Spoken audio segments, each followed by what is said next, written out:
today's society, everyone is looking for the easiest ways to do everything. What I'm talking about is how to prepare for an overnight exam. I know that many students, when it comes to studying for exams, they procrastinate. From my own experience, I know that I easily get distracted or lazy when it comes to studying, and I don't ever take a couple of moments out of my day or take time to study. I'm sure that everyone wants to know the easiest way on how to prepare and study for an exam overnight. Procrastination. That is the one thing everyone does and no one can deny it. According to the Oxford Dictionary, procrastination is the action of delaying or postponing something.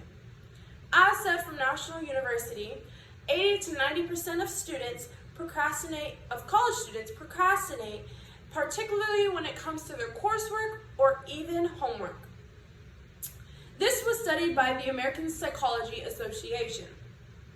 It is even said that numbers rose 9 out of 10, affecting virtual college students. Overall, 86% of students procrastinate on their coursework. According to the graph, this in the orange shows that 75% of students nationwide procrastinate on assignments during class. In the blue represents 25% of students who actually study for exams. Overall, this represents that 3/4 of our nation procrastinate. So why do students procrastinate? Well, according to social psychology, they theorize that it is both fear and failure or confusion of an assignment's first step, which are the two most driven factors. I know that when I do an assignment, if I don't know the first steps of an assignment, I tend to put it off because I'm not going to try if I don't know what I'm doing. Also, another reason why students tend to put off and procrastinate on assignments is poor communication or rooted perfectionism. And finally, procrastinators are lazy and unengaged and put off a meaningful task because they want it to be good in the right frame of mind and perform it well. For example, like doing the speech, I would like to do it ahead of time and get things organized to be able to do it well. And I tend to procrastinate on certain things because I want it to be perfect. But if I had to turn something in early or on time and I didn't have the right materials for it, I tend to put it off because procrastination is something almost everyone does. So, materials needed. The first thing you're going to need is a textbook. Textbooks provide all the information you need, terms, everything that you need to memorize and understand for your upcoming test. Second of all, are notebooks. Notebooks are essential. Note-taking helps students memorize, or not memorize actually.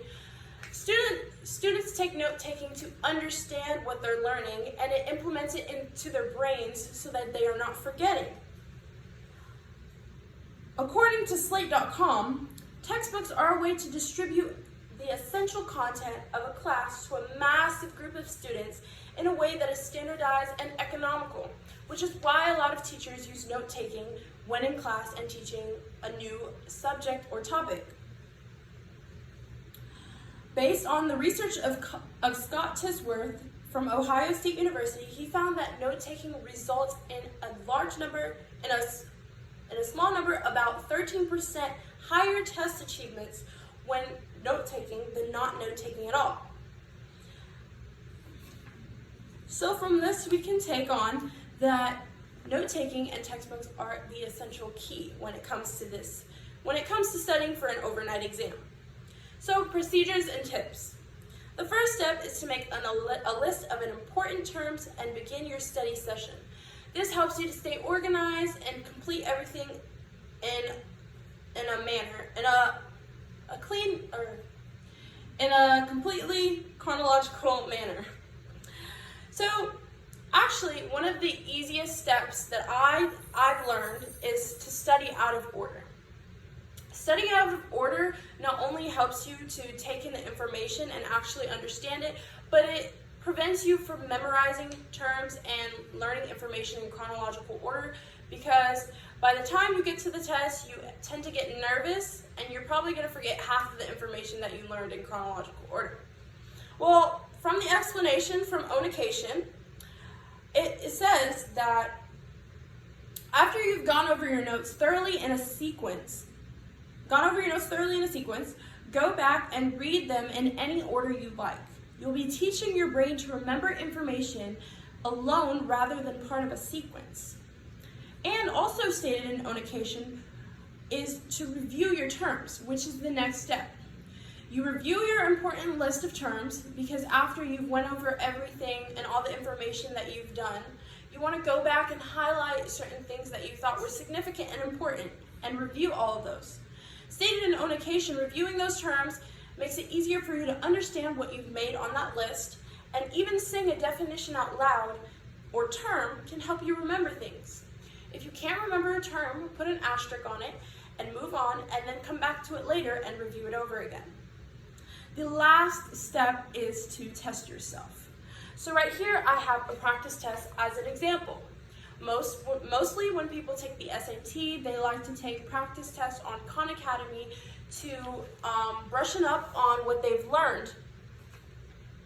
So in conclusion, the purpose of me teaching this, the purpose of the speech is to teach students the easiest possible way to study for an exam overnight, especially when you're a procrastinator. Obviously, it's not good to procrastinate, but based on the amount of time you have for your next test or exam, I would stick to making an important list, studying out of order, reviewing those terms, and testing yourself. With those couple of steps, you should be able to pass. Thank you.